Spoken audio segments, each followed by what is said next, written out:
and good evening, everybody. And yes, it's that time of year again, so I'm sure you've all already dusted off your foaling kit, replenished your oxygen, and are eagerly anticipating your first foals if you haven't had them already. So I'm just going to recap normal foaling and dystocia this evening. So that is when things around foaling go wrong.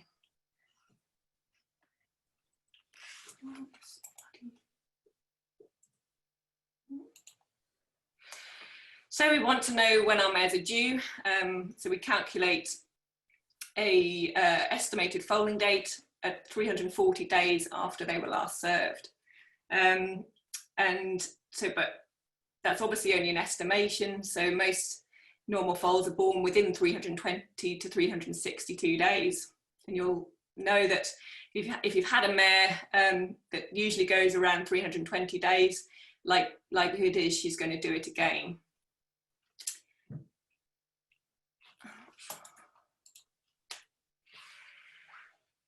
So what do we look out for in the lead up to foaling? Well, we should be checking up our udders daily in a month or so prior to foaling, and monitoring very closely for any changes. So we expect them to bag up, or the udder to become engorged in the last couple of weeks before they foal. And in the last 2 or 3 days before they foal, they might start to develop some wax on the end of their teats, and they may indeed also run milk as well. So we're looking for the abdomen to drop, we're looking for the tail head to soften, and tail tone to decrease, and we're looking for some vulval lengthening this is when we're getting pretty close to foaling. However, you should be aware that some mares will show us very few physical signs before they foal, especially maiden mares, and so we should be aware of a few surprises. So mares often change their behaviour quite dramatically in the lead up to foaling. They might become fairly aggressive towards their mates, and she might, in the end stages, she might take herself away from the rest of the herd and try and find somewhere sort of nice and quiet for herself to foal.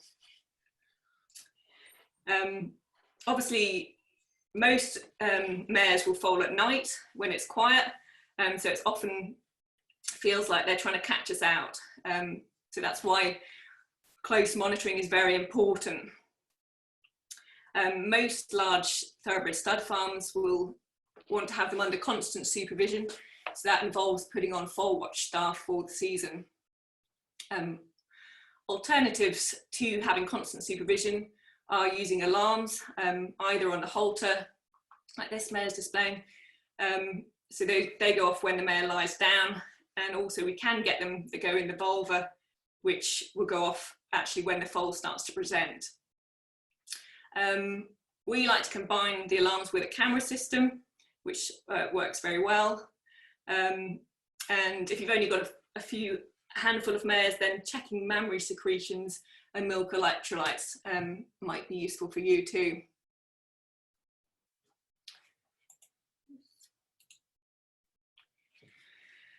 So moving on to the normal stages of foaling. So we've got stage 1. So this is when the initial uterine contractions begin. So the increased pressure in the uterus will push the chorioallantoic sac into the dilating cervix, and the foal will rotate and change its position. These internal changes cause the mare some mild discomfort, and she may show some colicky-like symptoms.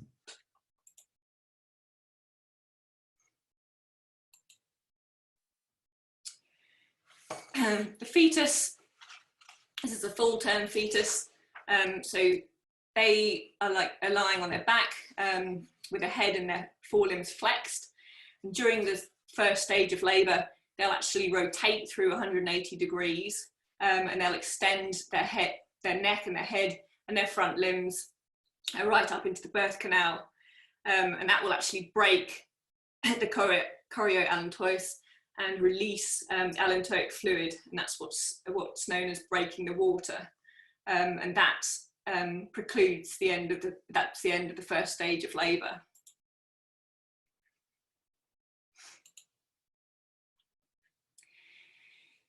So stage 2 is characterised by strong abdominal contractions. Most mares will lie down once active straining begins. And we should be able to see just the translucent amnion at the vulval lips within 5 minutes of this straining beginning. So we then want to see one leg just slightly in front of the other, with the hooves facing down and the muzzle just over the knees there, coming through. Once the hips have delivered, the forceful contractions will cease and the mare will relax and rest. And this whole process should only take 20 minutes after the waters are broken.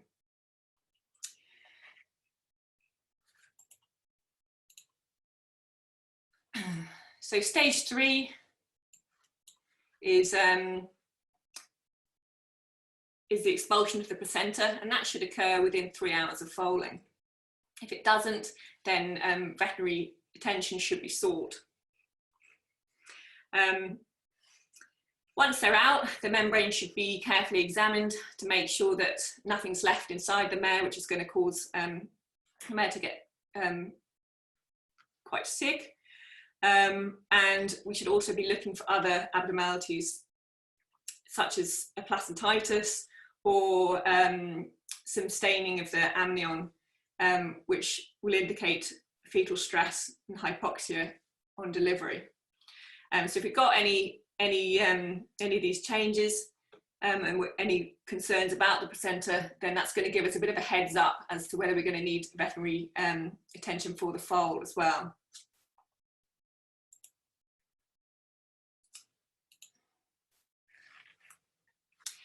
So preparation is the key to a successful outcome, and everyone should have a basic foaling kit containing all the essentials for foaling down. So you want things to clean up the mare for a vaginal examination. You want gloves and lube to be able to perform a vaginal examination. You want all your bits and pieces to attend to your newborn foal. And we also want to be able to check the colostrum for quality. So have a colostrum refractometer. We also want to have all our emergency gear close by as well. So we want to have a couple of ropes and chains if we're going to need to give the mare a bit of assistance during the foaling procedure. And some oxygen close by if you've got a foal that has had a prolonged delivery, a red bag, or one that's obviously not breathing very well.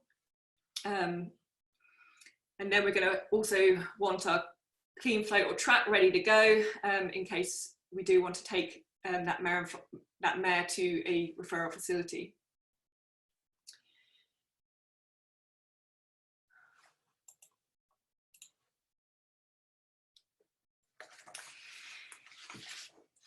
So in order to identify dystocia and also other periparturient emergencies, it's essential that we understand the normal time course and progression of foaling.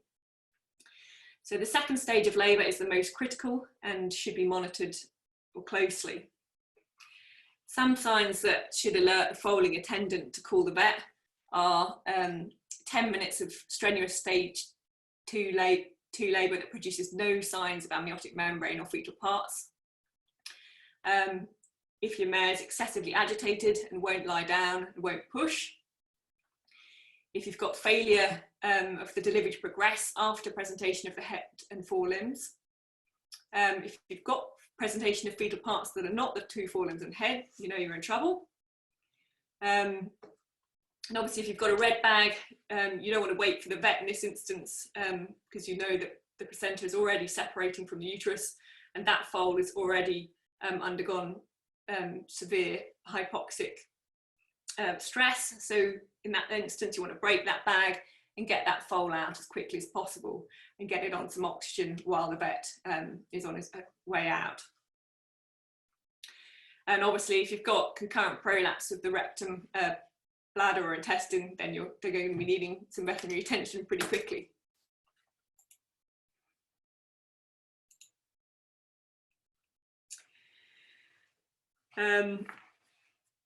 So what to do while you're waiting for the vet to arrive?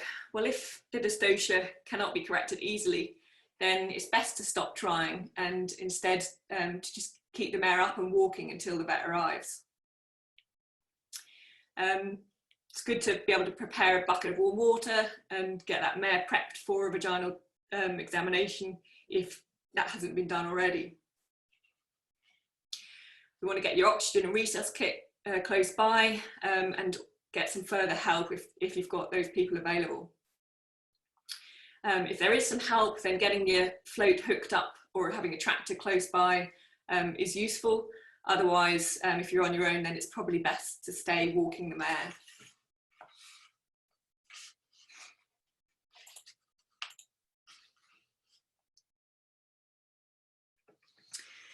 So dystocia is one of the real emergencies we're faced with as equine vets, and when the timing is really, really important.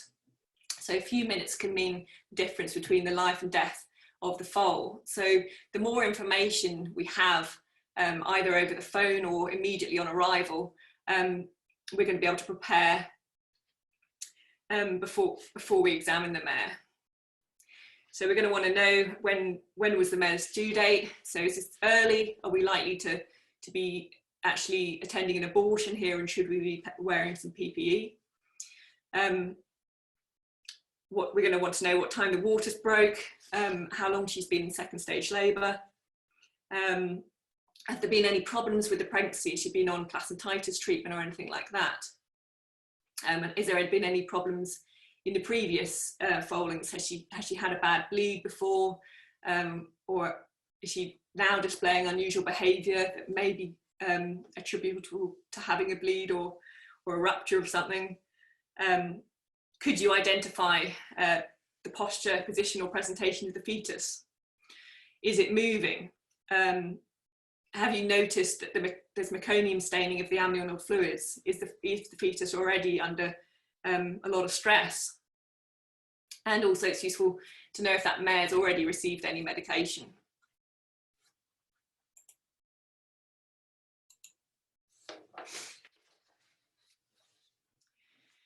So performing a vulval vaginal examination is the first step to finding out why the foaling is not progressing as expected. You should always be using adequate restraint, so either twitch or sedation, as some of these mares are going to be quite distressed, and in that case they can become a bit unpredictable and violent. Examination should also always be performed in a clean manner, no matter who's doing it. So always wrap the tail, clean the perineum, and wear rectal gloves. Also want to use a lot of lubricant. We might also administer some using a stomach tube and pump. We want to be very careful when we're performing a vaginal examination. We want to avoid too many in-out movements and abrasions of the vagina or vulva, which are going to predispose that mare to adhesions and might be detrimental to her future breeding prospects.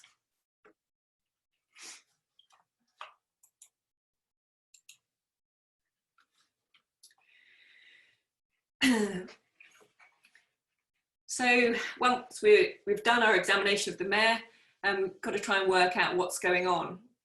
So, luckily dystocia is not all that common. Reportedly 4% in the thoroughbred population, 10% in draft breeds, and 1% in ponies. But when it occurs, it's always a very stressful situation. So essentially it means an abnormal or difficult birth, and this is going to result either from abnormalities of the mare or abnormalities of the fetus.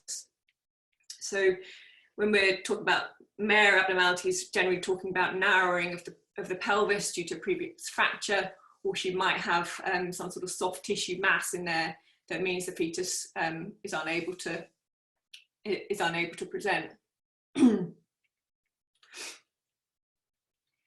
So fetal abnormalities include abnormal position, posture, presentation, size and structure. And we're going to go through some of the more common ones of these. So positional abnormalities, this is the relationship between the fetal spine and the mare's pelvis. So this foal is just coming out upside down, essentially. And that's actually very common because it's usually caused by a delay in the fetus to turn before delivery. So this can be actually often corrected by the mare, by allowing the mare to get up and down a few times. If that fails and it's too far into the pelvis, then we need to just repel that fetus back into the uterus and try and put a bit of traction on one leg while pushing on the opposite shoulder, and then allowing the mare to push it back into the pelvis as we're sort of rotating the front of the foal there.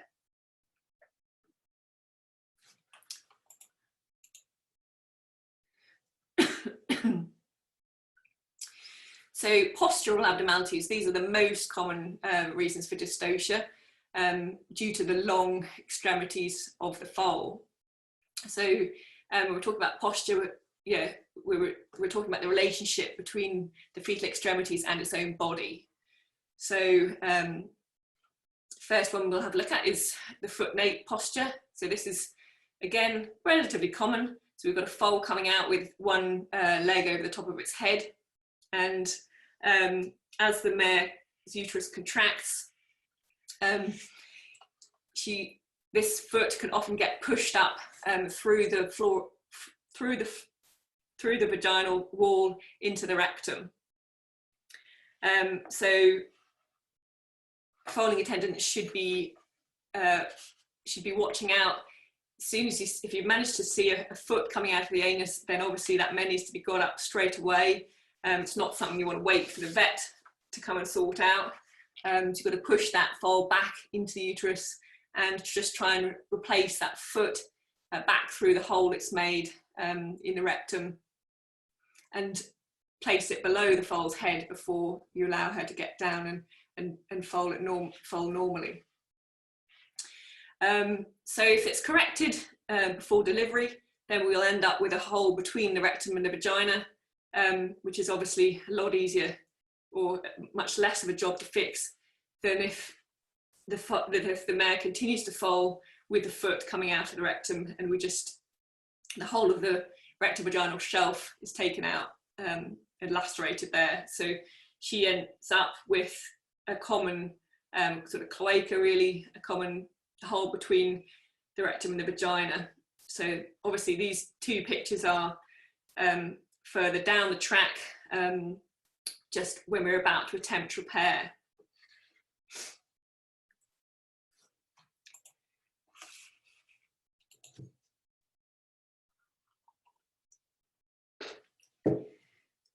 So carpal flexion, which can affect one or both front legs. This is the most common reason why we're not seeing feet presented at the vulval lips.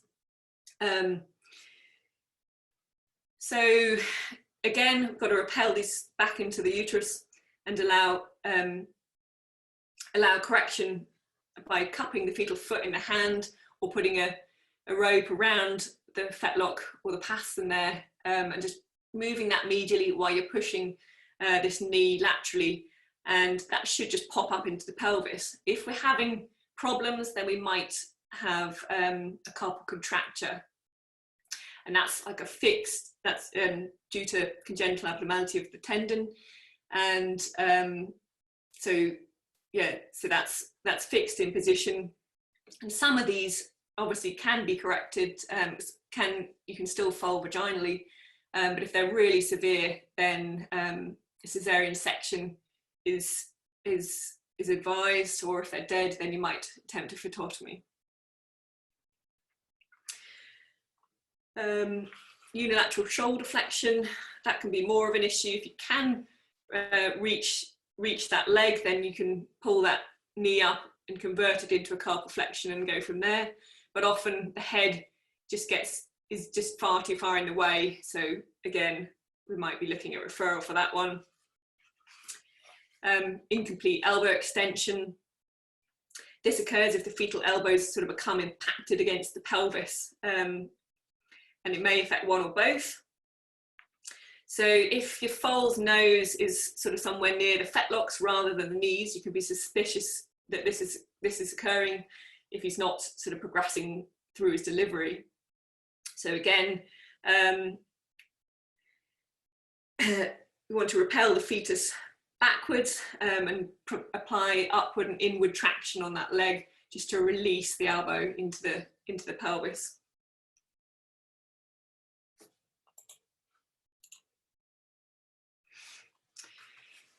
Here we're getting a little bit more complicated. So we've got head and neck deviations. So we've either got, they can either be head down or head to the side. And they can be quite tricky to correct, as often if you're manipulating the head, the foal will be moving away from your manipulation. So even if you're pulling his head up, you might be pulling it back down again.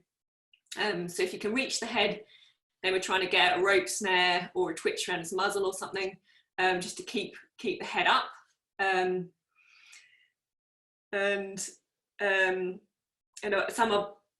some other obstetrical implements, such as eye hooks, can be useful if used by an experienced obstetrician. Sometimes we'll get a wry neck, so that's a fixed neck deformity, and obviously in that circumstance, you're not going to be able to correct that for vaginal delivery. Dog sitters, they're a nightmare because they'll look like they're presenting normally. You've got a head and two legs are coming out, and then there'll be failure to progress. So so you want to stop applying traction to these foals and try and work out if there is something else that's stopping the foal come out. Unfortunately, because we're usually applying quite a lot of traction to the front of the foal, trying to get it to come out, they usually die quite quickly because they put a lot of pressure onto the umbilicus there. Again, they're very hard to correct if you do find that you've got another foot in the pelvis, and there's often great risk of uterine laceration from trying to correct them, because the leg doesn't tend to move back into its normal position. So again, we're looking at a referral for these guys too.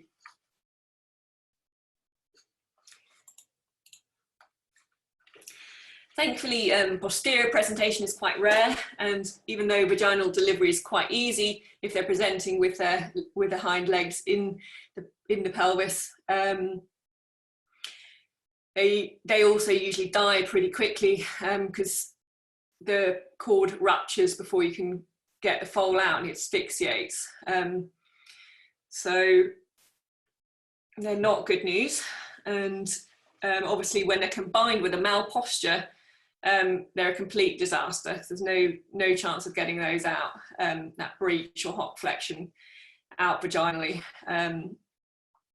So that is an immediate referral if you've just got a tail there.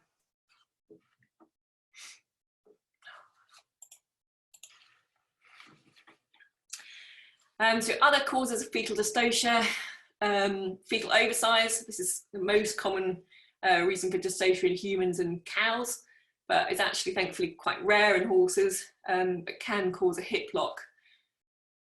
And then we've got hydrocephalus. So these are sort of foals with malformed massive heads due to massive intracranial pressure causing malformation of the bones of the skull. So they just don't even fit into the pelvic canal. And then we've got other weird fetal deformities or malformations, such as this fetus, which that pelvis, just is completely abnormal and folded backwards. I mean, luckily this foal actually went for cesarean section because it had very contracted front legs as well, but would have probably caused more issues and if you tried to fold that vaginally too. And then we've got twins, which is still a cause of dystocia, although these days they're pretty rare because we deal with them very early on in the pregnancy.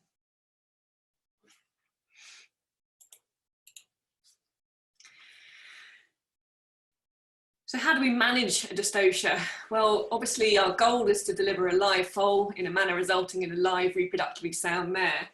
So we've got four options, really, or four main options. Our assisted vaginal delivery, which is what we're trying to do on farm. The mare is awake and is assisted to deliver an intact foal. Obviously use of sedation Planipar or an epidural can be used to reduce the force of uterine contractions and make correction easier. If that fails, then going to a controlled vaginal delivery. So this is when the mare is anaesthetised with her hindquarters elevated.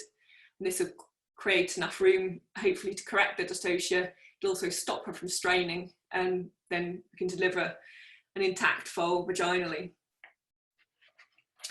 Obviously, with any GA, especially in a brood mare, there's quite a great risk of long bone fracture and recovery. That's due to a combination of her weight, exhaustion, and osteoporosis. And so obviously it's definitely better to perform these in a hospital situation where you've got a padded recovery room and hopefully a rope recovery system as well. But it can be done on farm. And then our third option is a phytotomy. These can be performed standing or under GA. And this is when a dead fetus is removed from the uterus in more than one part. So we do this by using embryotomy wire in combination with a phytome. So the phytome, the embryotomy wire is threaded through the phytome, which is supposed to protect the mare's soft tissues. So you're only cutting through part of your fetus. Obviously, it is quite a specialised technique, and those who aren't very experienced are more likely to inadvertently traumatise the mare's reproductive tract, and that may affect her future as a brood mare. Now, fourth option is a caesarean section, and this is when the fetus is removed from the uterus via an abdominal incision. So the main type of caesarean we've talked about is an emergency caesarean section. So this is the main indication for this is when we've presented with a live fetus where assisted and controlled vaginal delivery have been unsuccessful. So in some mares with a presumed or known to be dead fetus, it's also the best approach for delivery. And in those some of those presentations we mentioned earlier that prompt immediate referral for C-section too. So occasionally we'll also perform what's called a salvage or terminal C-section in a mare in order to extract a live fetus from a very compromised mare that requires euthanasia. So that may be due to the fact that she's ruptured a prepubic tendon, or she has prolapsed some intestines through a tear in the uterus or something like that. And that could be done on farm or in a hospital environment. And then we will also recommend elective caesarean sections on mares with a previous history of things like pelvic narrowing or even periparturient hemorrhage. And that can really increase the reproductive success and prolong the life of a valuable brood mare. And if it's not an emergency, it's then the success rates are usually a lot higher as well. So when we're deciding between these options, there's a number of factors that we have to consider. But commonly, the value of the mare and the financial constraints of the client have the greatest bearing on the decision-making process, as that may preclude emergency C-section as an option. And then we've only got these 3 or potentially 4 options to deal with.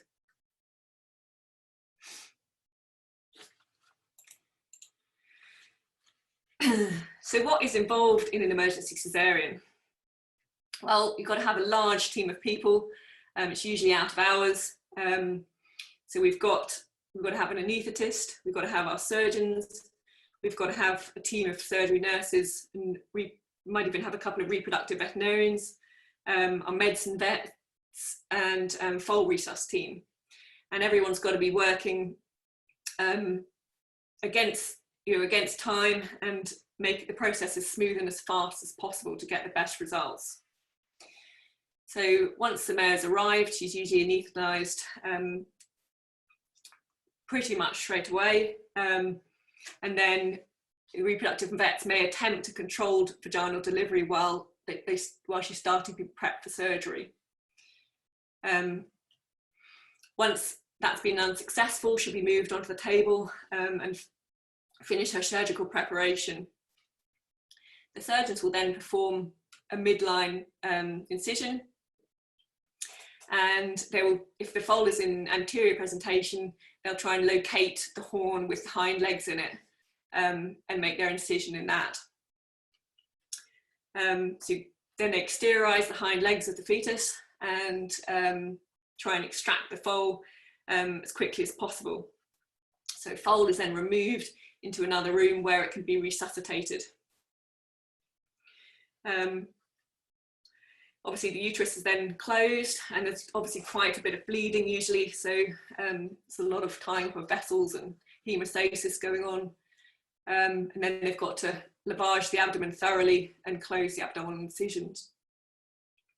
The mare then goes into a recovery box and to recover from anaesthesia, and then obviously later on both the mare and foal go off to ICU for ongoing care. And survival of the foal is inversely related to the time. So that's why an early decision to refer is so important. Foals born by emergency caesarean section almost always require a high level of intensive care due to significant fetal hypoxia brought on by the prolonged delivery. The likelihood of complications for the mare are also increased the more prolonged the referral. So the complications, they could be related to the dystocia itself, the attempts to foal the mare on farm, or they could be related to the abdominal surgery or recovery from anaesthesia. So really take-home message is, if caesarean is an option, you want to refer as early as possible for the best result.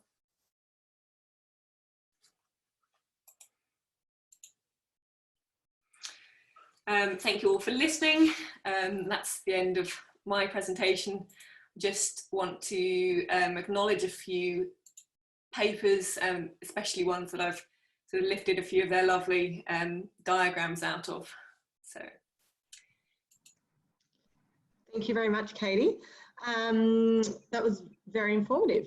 Now, do we have any questions about that segment from anyone?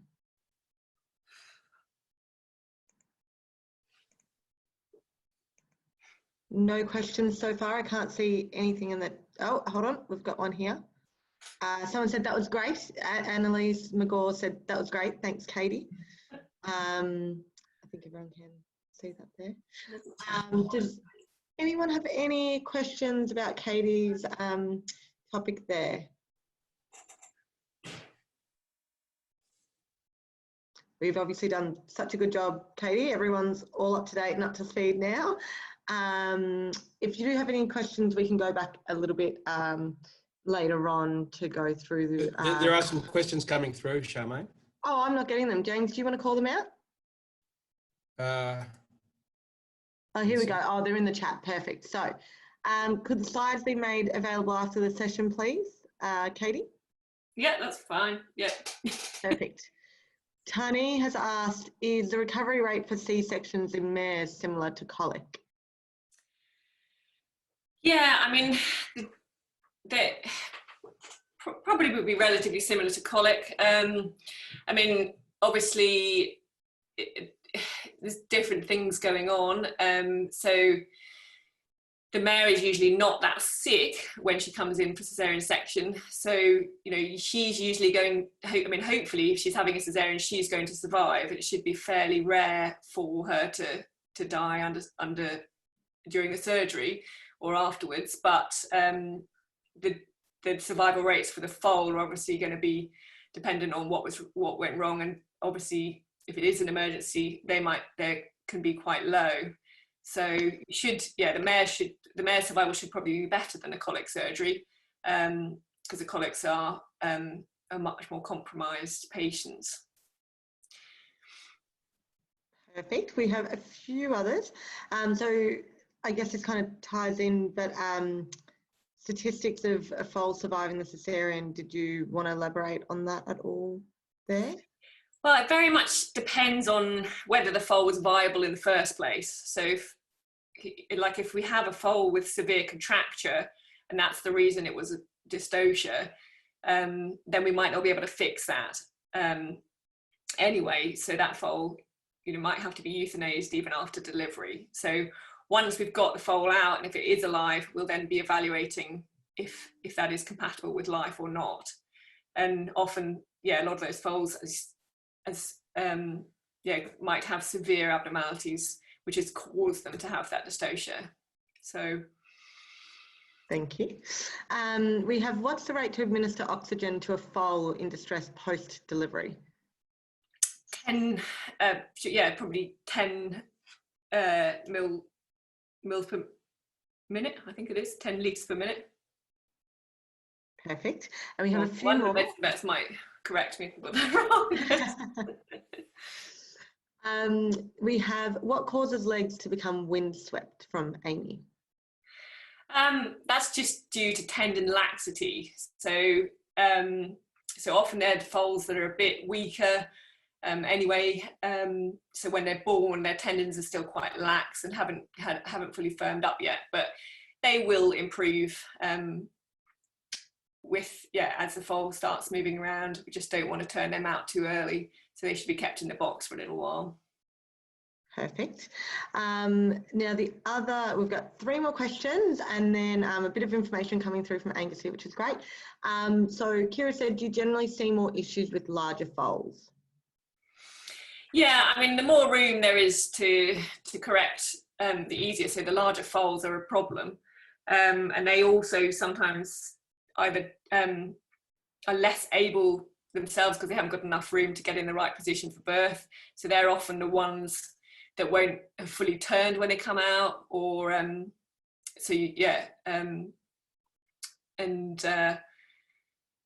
obviously if they're really big, then you might get a hip lock, which is really frustrating. Okay, so we've got 3 more, and then we'll move on to our next one. So what issues are we likely to see more so maiden mares versus older mares, if there's a differentiation there, Katie? With maiden mares, you're more likely to get problems with that foot nape presentation, because older mares tend to be more sensible. If they realise that they are tearing and something's going wrong, they'll often allow you to come and help them, whereas the maidens will often just strain away and push that leg and the foal out in the wrong place. So we see a lot of those rectovaginal fistulas and 3rd-degree perineal lacerations in maidens as opposed to older mares. Older mares, maiden mares, you probably get a few more things related to size of foal in maiden, but because most of the dystocias are due to fetal posture, the age of the mare shouldn't really make too much of a difference. So your older mares, you're probably more likely to get other issues associated around foaling, so getting some periparturient hemorrhage and stuff is more likely to occur in older mares. So. Perfect. Thank you, Katie. Now, talking about fistulas, so how do you go about repairing a rectovaginal fistula in the field? What suture material or what's the best approach, and what suture pattern? And then would you use full thickness and simple continuous? We don't repair them in the field. So then if you try and do if you try and repair it in the field or a sort of budget job on farm, they tend not to go very well. So we bring all ours in for the surgeons to do. So and they do need a significant amount of time for the mare to repair on her own. So you don't want to be going in there too early. So we usually leave them probably till sort of the end of the season. It's about sort of 2 or 3 months after they did the tear to actually repair them. So Angus can tell you all about how to do it, but yeah, they're quite complicated, so I leave them up to the surgeon. Perfect, thank you. So just wondering, what drugs do you like to reach for initially an assisted delivery in the field? Example, Buscopan versus clenbuterol, epidurals, etc. And obviously, the first thing I'll usually grab some sedation on my way out the car, and I'll probably use a large dose of Tomidine and butorphanol, so a mil and a mil, and about 25 mils of Planipart as well. So that's clenbuterol. And that's just going to help me help A, keep the mare calm, and the sedation, and B, try and reduce the amount of you try and contract the force of the contractions. I mean, if that doesn't work, and I think I can, and I think I'm almost can correct it without a GA, then I will occasionally do an epidural on that mare as well. So that'll be my third go-to. Perfect. If I'm not going to prefer it. So if you have hip lock, what can you do to be able to deliver the foal? Any tips? Ooh. They're a bit of a nightmare, but you can, I mean, just trying to rotate the foal one way and then the other way really is all you can try and do. I mean, if you can repel it a bit, but the problem is they're usually fairly impacted into the pelvis. So yeah, just sort of trying to get some form of movement just to release it. But yeah, they can be bloody difficult and frustrating. Now, I think you've answered half of this one previously, but someone just asked, they had about larger foal again, but do you find foaling difficulties occur if the mare is fat? Yes, definitely. So yeah, the fatter the mare, the more issues we see around foaling. I mean, it doesn't have to be dystocia, but I think definitely things like getting a ruptured cecum or something at the same time as foaling, or periparturient hemorrhage. I think also you get more in fat mares. Any mare that's not fit and doesn't, yeah, it's, you know, definitely more issues with fat mares. You know, the reproductive vet never likes to see a fat mare, either a dry one or a foaling one, really.